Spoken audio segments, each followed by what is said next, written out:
Hello, podcast listeners, a special ad right up at the top, but it's not an ad. It's a request, a special request from us. In a couple of weeks, we're going to be recording a Q&A podcast. So we need your questions. Right, Carol? Absolutely. And if we do not know the answers, we will track them down for you. We have access to a lot of really smart horticultural people. So rack your brains. Think of what is it that you want to know, and we will get answers for you.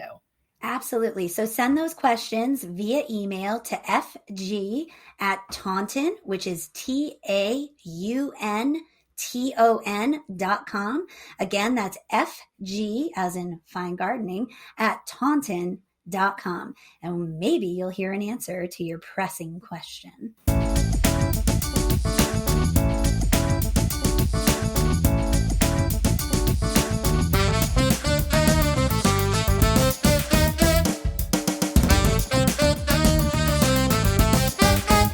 Hello and welcome to another episode of Let's Argue About Plants, the podcast for people who love plants. But not always the same ones. I'm Carol Collins. I'm Associate Editor at Fine Gardening Magazine.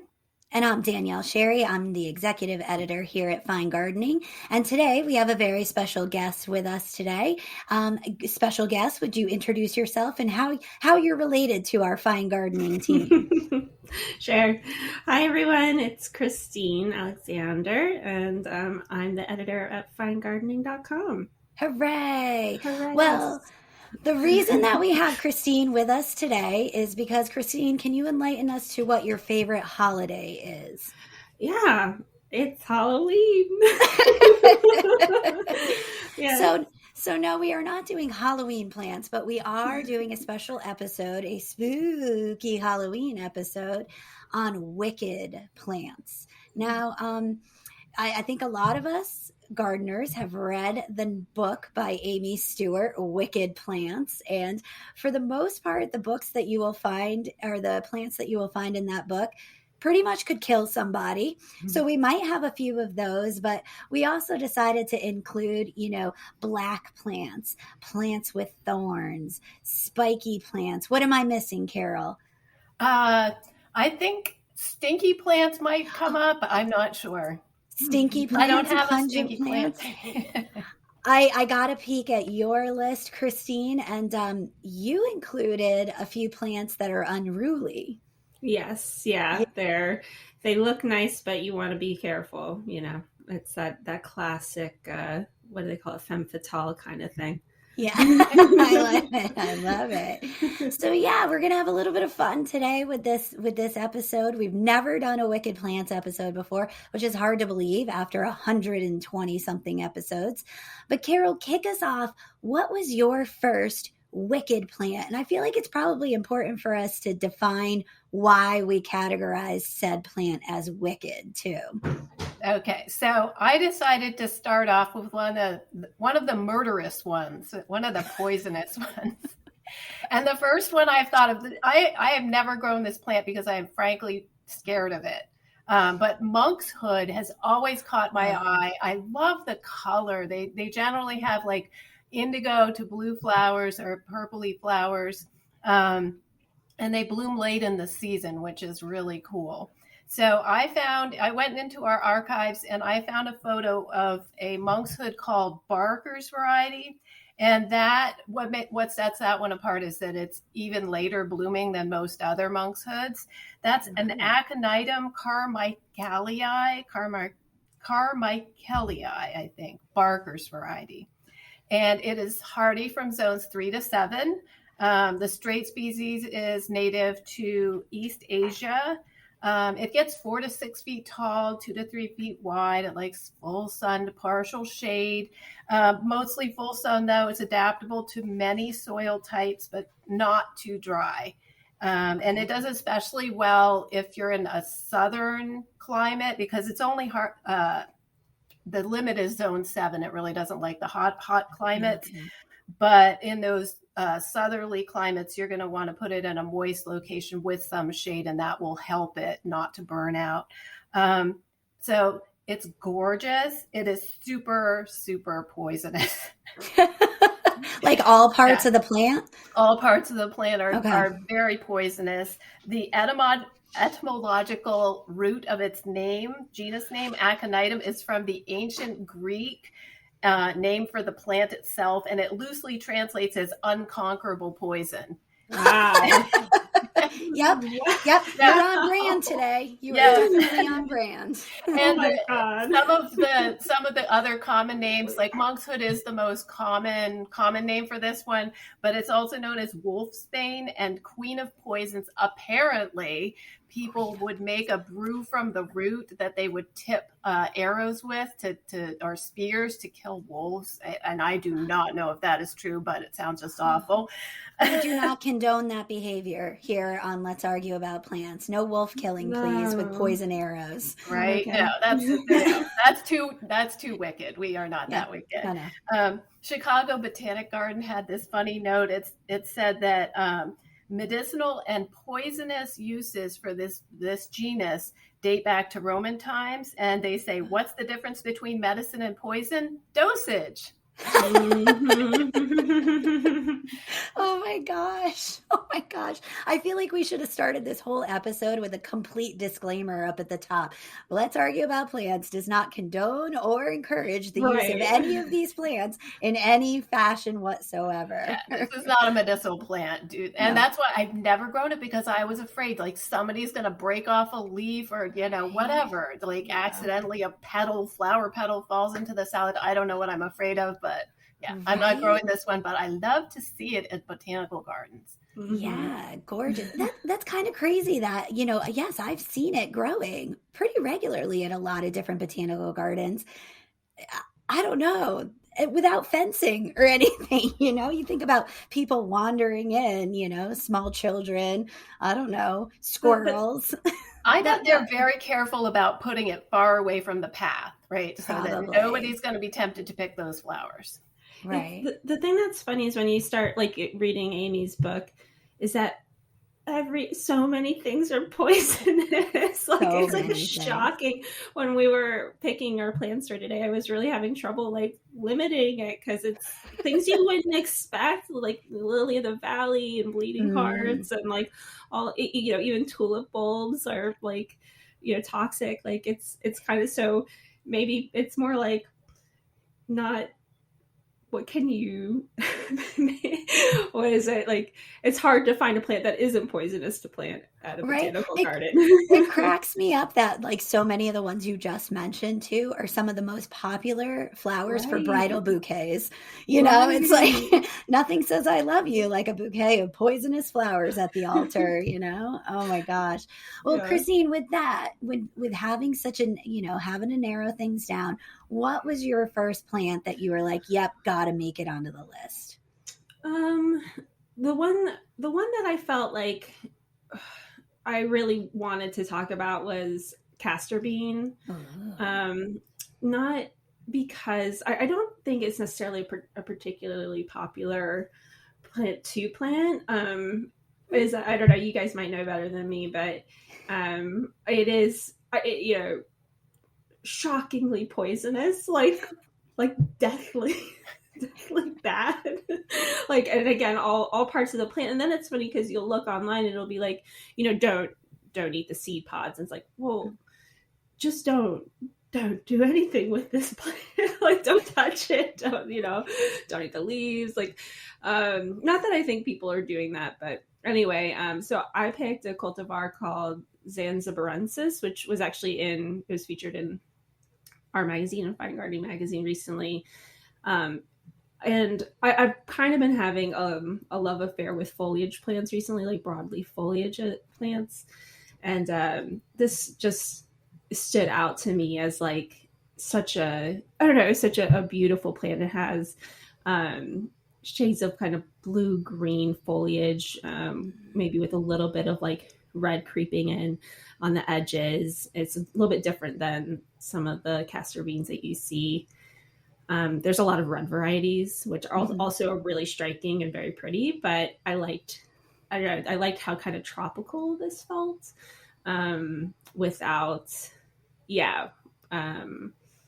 it's very hardy actually, so that you can grow it, even up to zone 3. Is that right?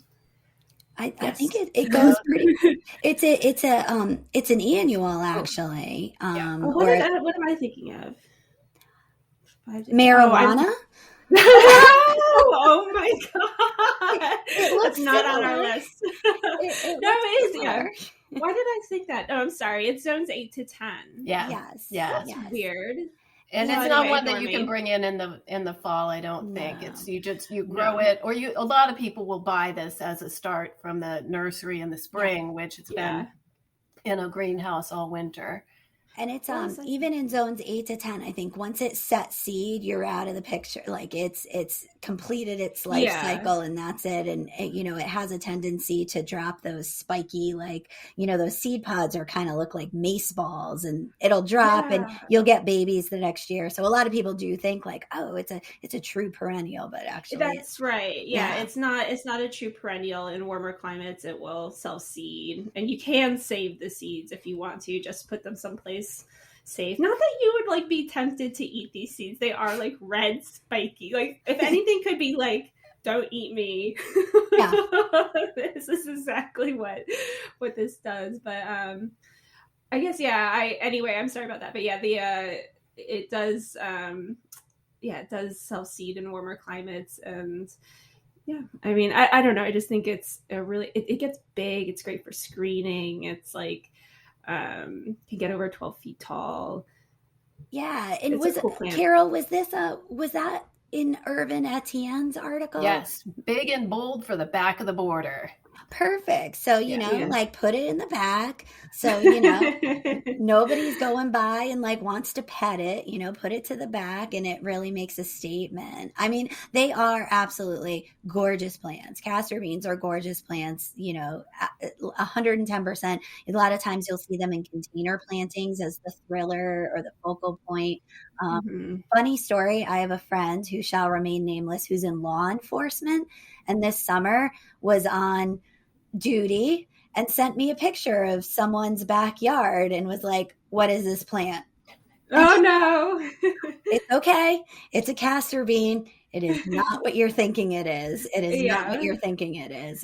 Because it does bear a striking resemblance to marijuana plants, only with a red twinge. Yeah. Big palmate leaves. Big palmate leaves. Yep. Segmented into 5 sections too, I think. So that's a good one. That's a good one. So the first plant that I wanted to do is not one that I've grown yet, but again, recently featured in Fine Gardening magazine from our regional reporter in the Southeast, Andy Pulte. And he did a plant pick that is now on my I must have it list. And it's Sasaba holly tea olive, which is an Osmanthus heterophyllus Sasaba.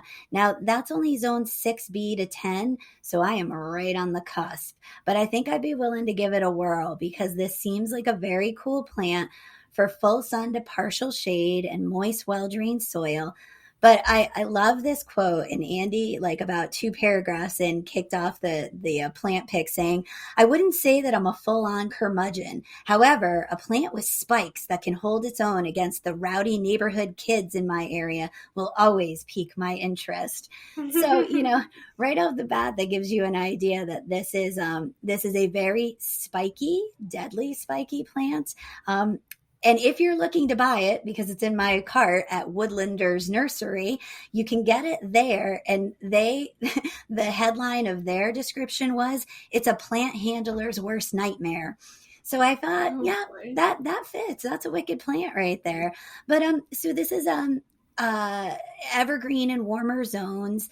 It has a kind of maple leaf like foliage to it.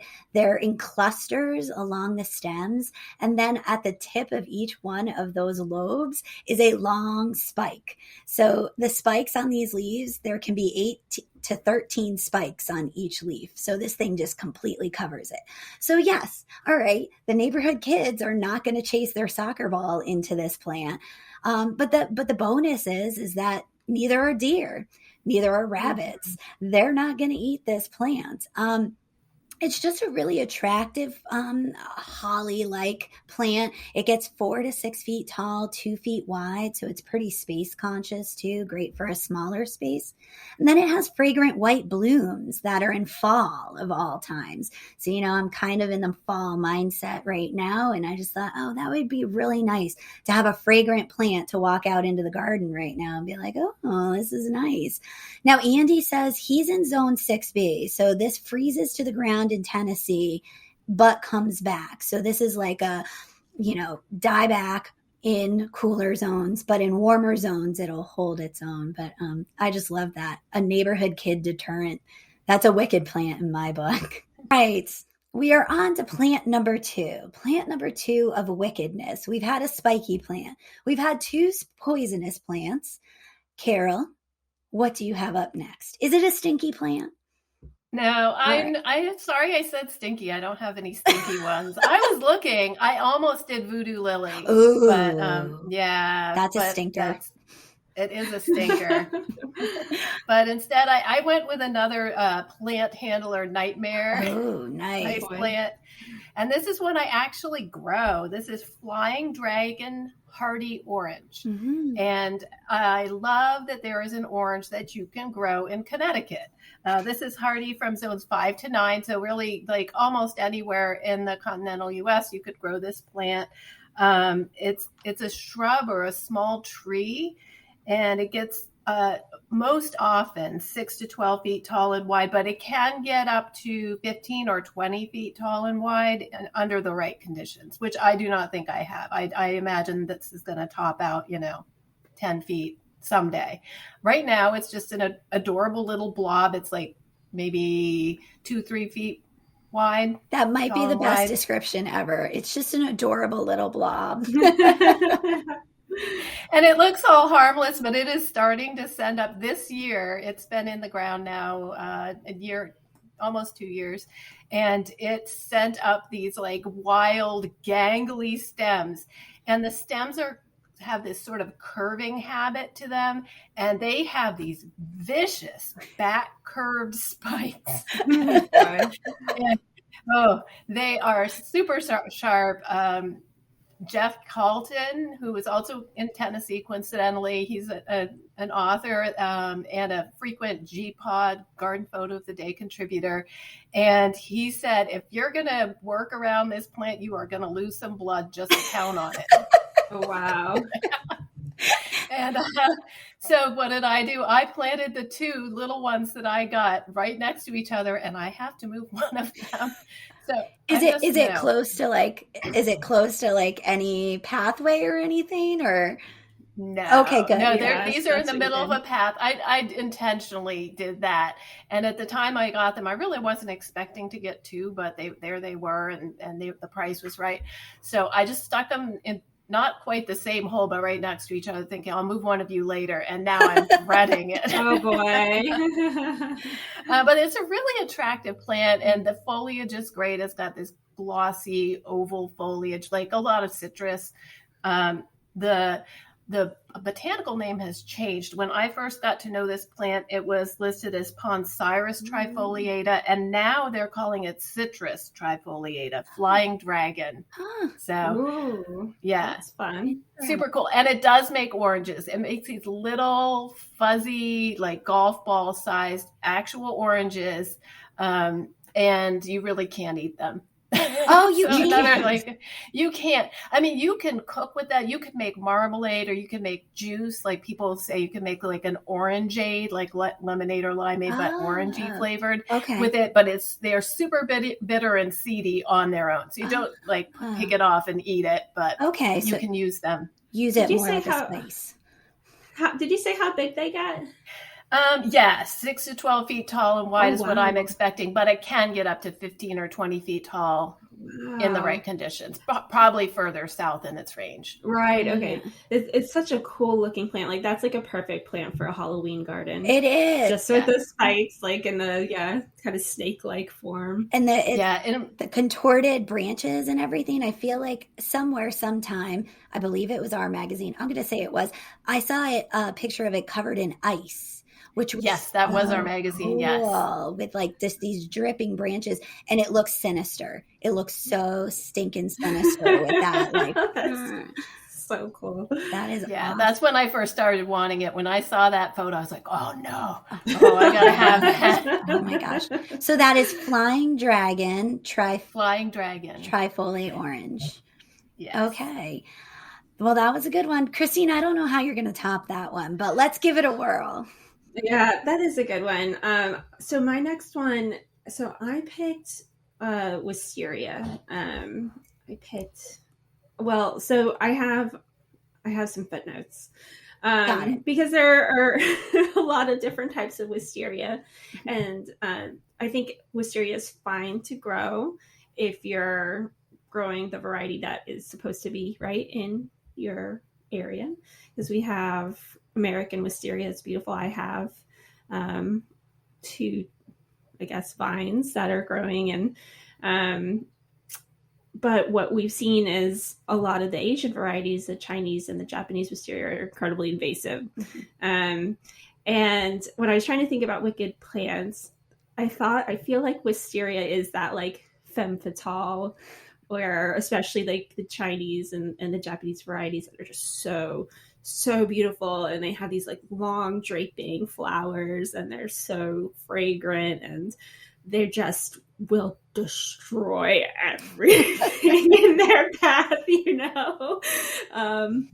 and so I guess what they do, and you guys will correct me if I'm wrong, they send out root suckers that can be very, you don't even know that it's spreading to the extent that it is. All this is to say that if you are really on top of your garden and you're paying attention, I mean, you could potentially grow an Asian varieties, but most people don't. They're not thinking about it. They're not paying that close attention. And so you see it in the photos that will be on our webpage, on the podcast page on the website, and in the YouTube video. I found photos of like, it's just it growing like across the Southeast, like everywhere, taking over all these natural areas because it spreads so aggressively. Did you know that it is doing that currently in the space between our office and the test garden? Now, we haven't been back to the office in a while. Yeah. And I remember being down there when in the before times down at the and going, is that wisteria? And now it is choking out. It is on probably 20 trees. Some of the trees are completely defoliated because what it does is it chokes out the canopy. Yeah. Mm-hmm. And once it gets up there into the canopy, it drops its seeds. Yeah. And then it's like starting like, possibly hundreds of feet from where it originally was. And it can cover some ground, and it has been doing that. And I don't know if anybody's got that on their radar, something that needs to be dealt with, but it's quite serious. Yeah. And the birds do eat those seeds too and carry them obviously like quite a distance, because there's points in time now where we'll travel on Route 9 here in Connecticut is a major highway, and in the spring when it blooms, it's very, what did you call them? Seductive lavender blossoms.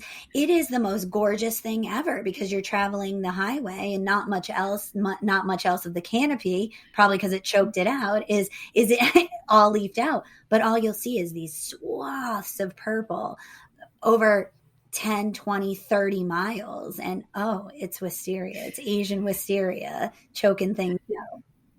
It's one of those weird things where, again, not if you don't know, then you appreciate it, and it blooms early. The Asian varieties bloom really early in the spring before even the foliage comes out. So it's nice for early color. And I get it, but it's just so invasive that it's one of those things that you probably want to avoid. But I do have the American wisteria, and that's also, I think, pretty aggressive, but it's a little bit more manageable. They're still small, so I haven't, I don't know from experience. They are much more manageable. Yeah. And as far as I know, they do not aggressively self-seed either. So it's kind of, this is sounds like a plant this, not that kind of scenario. Yeah. Like, yeah. if you live in America, yes, plant the American wisteria. So are we remiss in saying, okay, so the Asian varieties are Wisteria chinensis and Wisteria sinensis? Are those the two? I have Wisteria floribunda as the Japanese, okay, and Wisteria sinensis as the Chinese. Yes. And they're both, I mean, on our website, we list it as size 30 by 30 feet or more. Or more. Yeah. But the other thing that, just to like fully solidify that this is a wicked plant, is that it is, at least the Chinese version of the wisteria, is also poisonous. The seeds are poisonous. Awesome. So, and I think it's fun because they're like fuzzy, like it just looks so pretty and it's soft and like, but then it's like, not lures you in like that. I like that whole analogy of the femme fatale. Come on closer, pet my seeds, and then take over. That's terrible.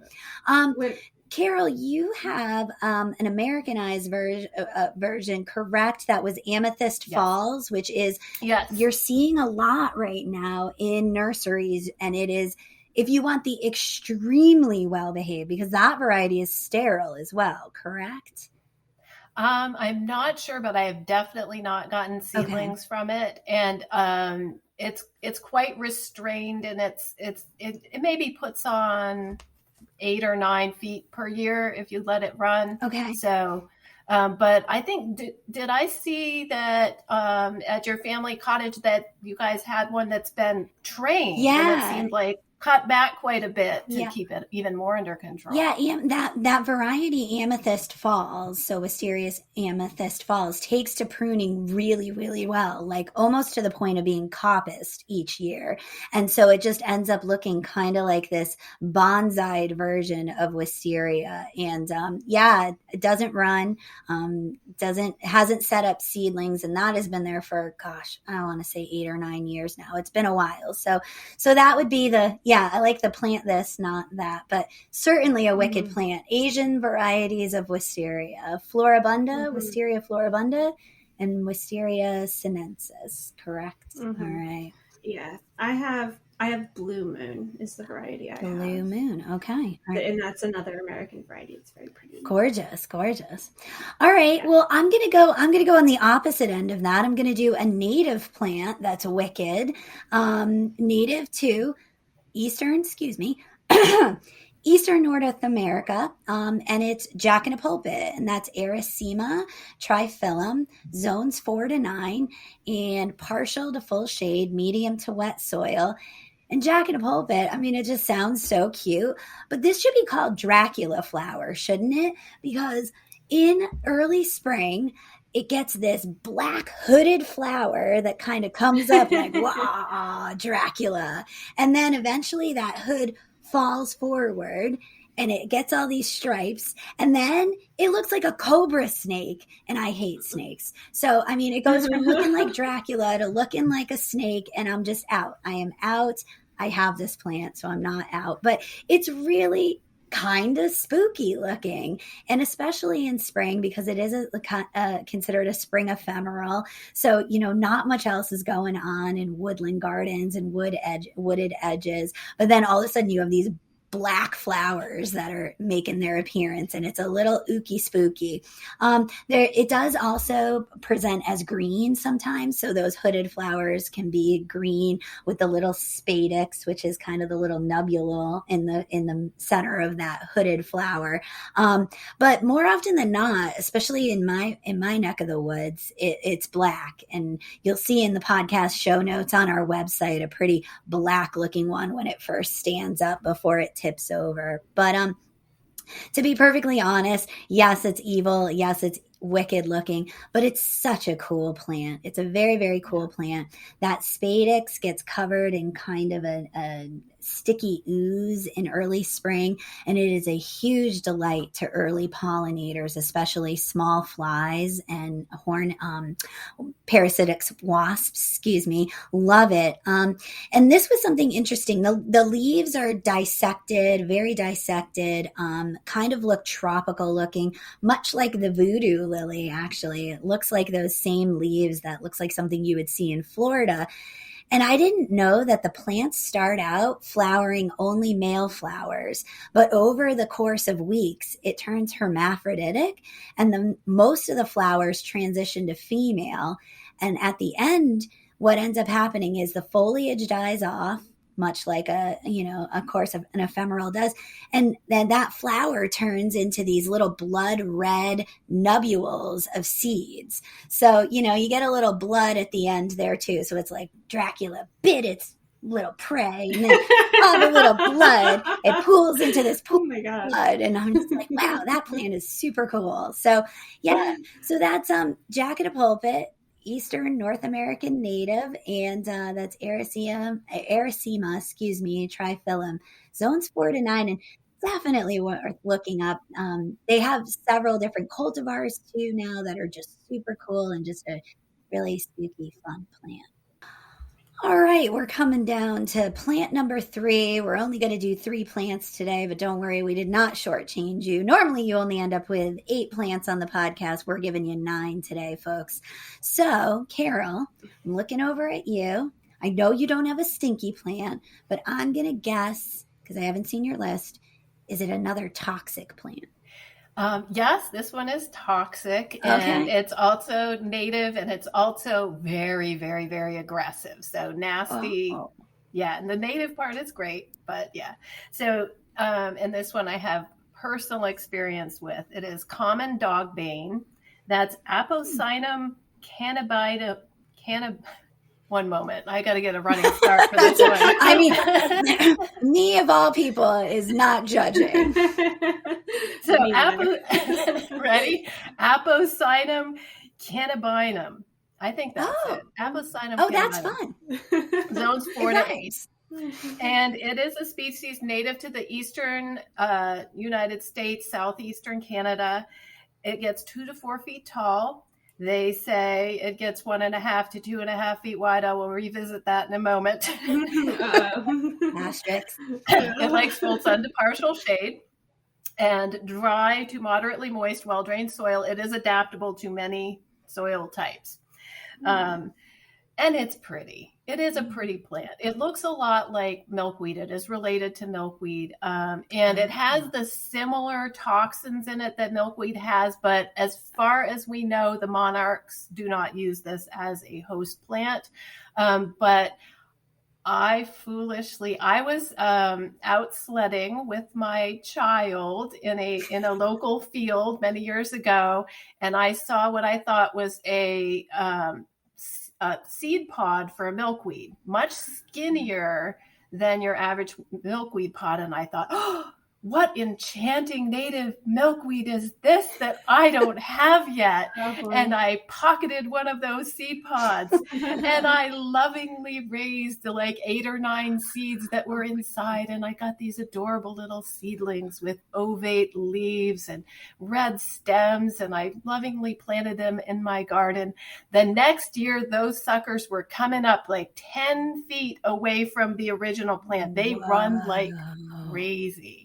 Okay, so it is really a good looking plant. Like guys, it's got this great branching habit and these leaves that are sort of opposite each other in a row, and it's geometrical, and the little white flowers are a lovely nectar source that is mainly pollinated by butterflies and moths, but oh my heavens, planted in a field, do not plant this one in your garden.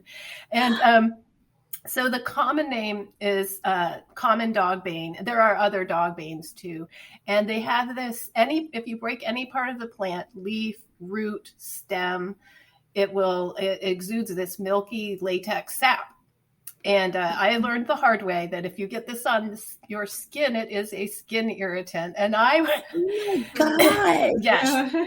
yeah, kind of a nightmare, right? So, the first year that I figured out this is a real problem, and I was pulling out as much of it as I could, and I was like pulling these runners that would just go for feet, many, many feet through the crowns of my other plants, nightmare scenario. I had on gloves. I did not. I had on short sleeves, and the latex got all over me. And I had a work trip the next day, washed up, got on the plane.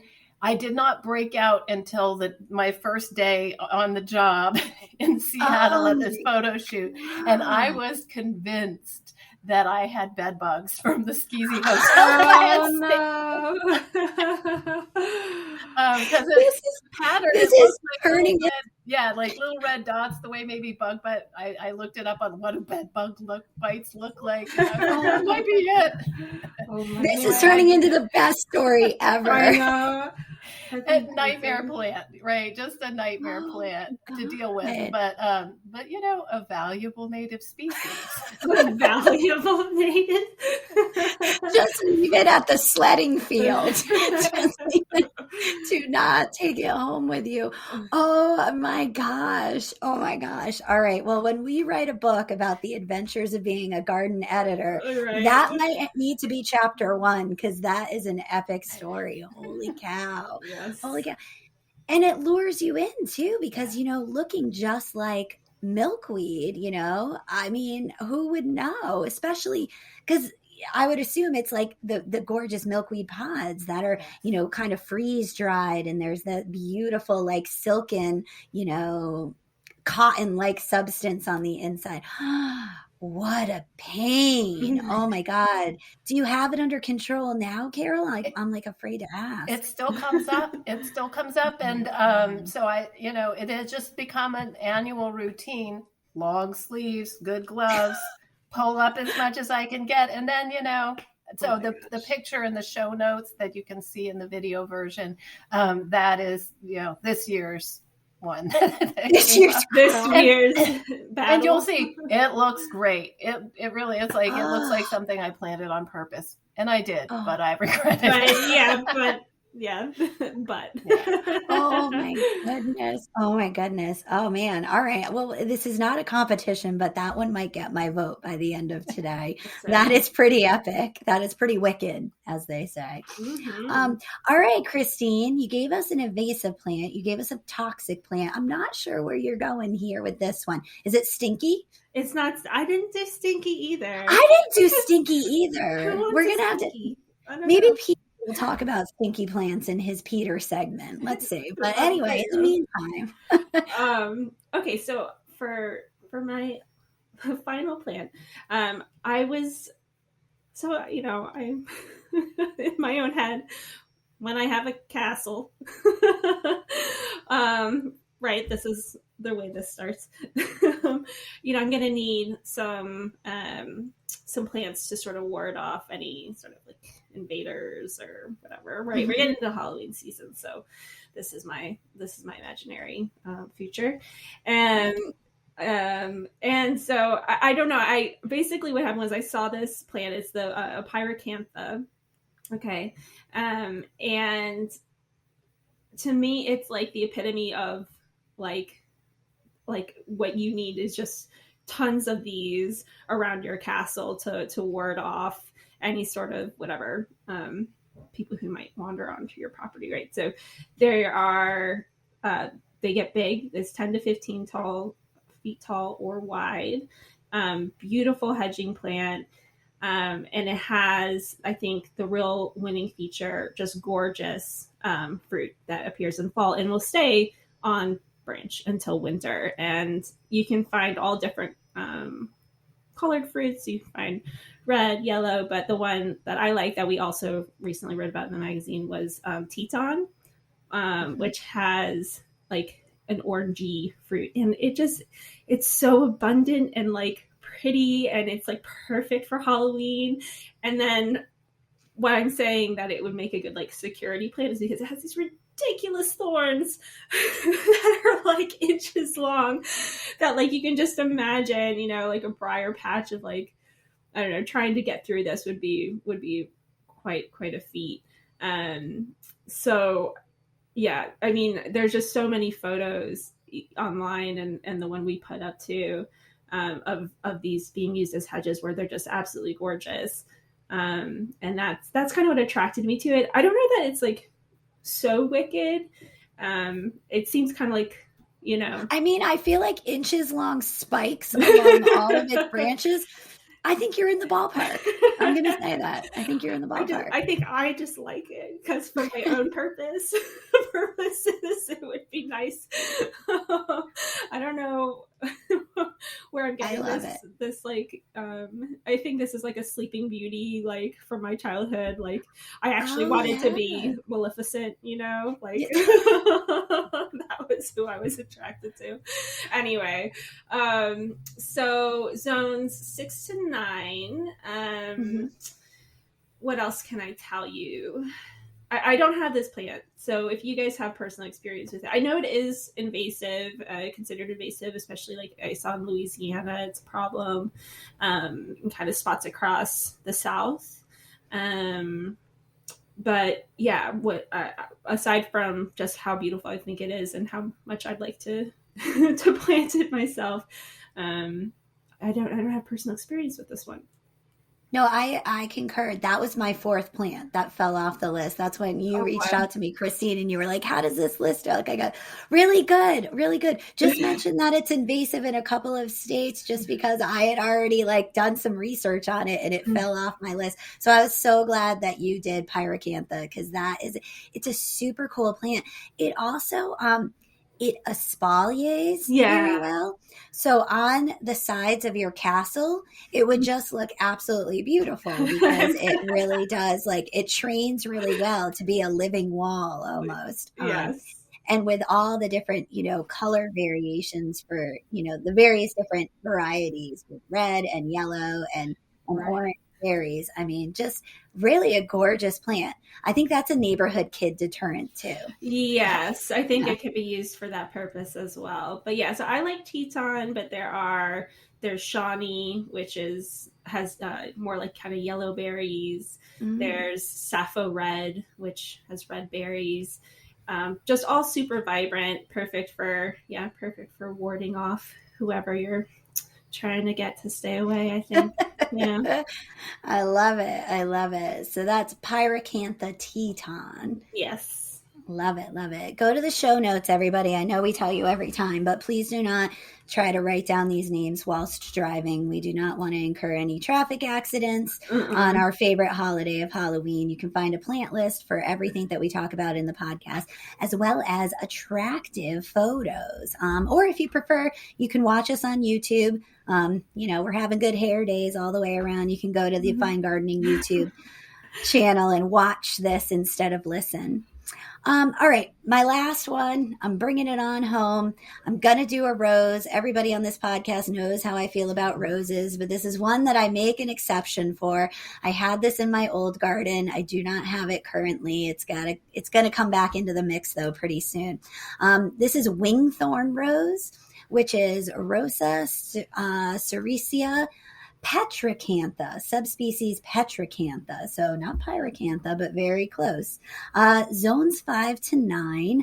I should say right off the start, this is also known as firethorn and dragon's wing thorn. Weird. So, yeah, exactly. So if I've got any Dungeons and Dragons players out there, this is the plant for you, baby, because this thing, or, Game of Thrones fans, this would be your ultimate plant.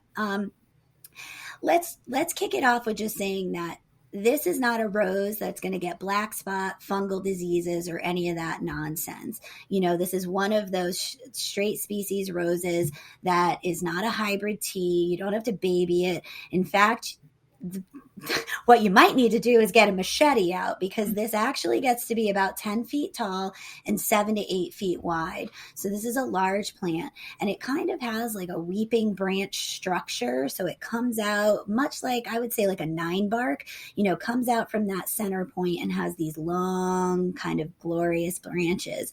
Those branches are red and it's covered in a very, very soft blue-green foliage that's rose-like foliage. I don't know how else to describe it. So it's got this very soft appearance.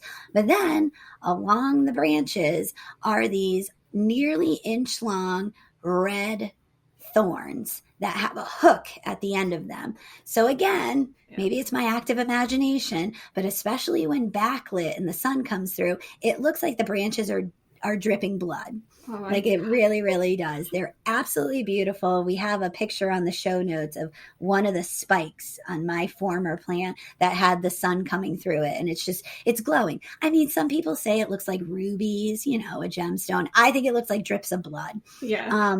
So clearly I need some therapy.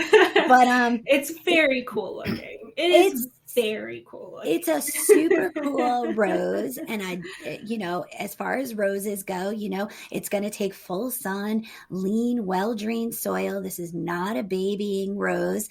And then, let's give it a little charmingness. If you're going to cover the branches with all these, dripping blood thorns, then it has a lightly fragrant white singular flower in early to mid-spring that's got a beautiful little yellow center to it. And, that just gives it its little charming nature. So then you go up, you take a sniff, and you're marred by spikes. But it is a very cool plant that I think is a worthy plant, even if you weren't planting it for its wicked nature. It's just got real serious character. The question is, are these plants, so, when they talk about how plants develop these, I guess kind of their own sort of security measures, either thorns or poison, like, are they trying to kill us so that they get the nutrients? Like, can we have a scientist weigh in on? Oh, you're going to like Little Shop of Horrors, feed me Seymour. Yeah. Is that what you're going for? Okay. I think they're trying to not get eaten to the ground in most cases. Yeah. That's not as fun, Carol. You want them to be murderous? I mean, I obviously have an active imagination. So stay tuned for our next episode 122, Murderous Plants. That will be the topic. And now, because everything sounds better with a British accent, here's Peter to talk about Socrates. Good morning, good afternoon, or good evening, fine listeners, and a happy early Halloween to you all. I hope you thoroughly enjoyed listening to Christine, Carol, and Danielle telling you about their favourite plants that fall into the wicked category. For my contribution, I thought I'd regale you with a history lesson about possibly the most famous account of a wicked plant, the poisoning of the philosopher Socrates. Please imagine the tone of my voice dropping several octaves and taking on a spooky cadence, similar to Vincent Price's in the Michael Jackson video for Thriller. Now, back to our history lesson. Many know that Socrates did indeed die from poisoning, and some may even know that the plant used for said poisoning was hemlock. But many gardeners jumped to the conclusion that this must have been the tree hemlock, Latin genus Tsuga. But they are sadly mistaken. The hemlock that was made infamous by the Greek philosopher was wild hemlock, Conium maculatum. Wild hemlock goes by various common names, including beaver poison, poison parsley, devil's flower, and, wait for it, break your mother's heart. Socrates willingly drank the poison after being sentenced to death for his speeches on topics like the need for democratic processes. As a proper English gentleman, I feel the need to point out that many historical reference books say Socrates made a tea out of the wild hemlock. I guess if you need to drink poison, a lovely cuppa is the best manner in which to do so. Now, we need to make a legal disclaimer here that neither myself, nor the podcast, nor Fine Gardening recommends experimenting, testing, or otherwise messing with any poisonous plant in any way. This lesson was only meant to highlight how wicked plants have long been a part of the history of humanity. So, feel free to admire them from afar, but when it comes to tea, definitely go for Earl Grey, not hemlock. Oh my gosh. All right. Lessons learned. My hemlock tree outside cannot be used to kill someone. Good to know, right? Why did you need to know that? Uh-oh, I'm leaving evidence behind. Let's quickly move on to our expert. Oh, wait, we don't have an expert. We have Christine. So, Christine, thank you for joining us today. I really appreciate it. Yeah, it was fun. Thanks for having me. And happy Halloween, everybody.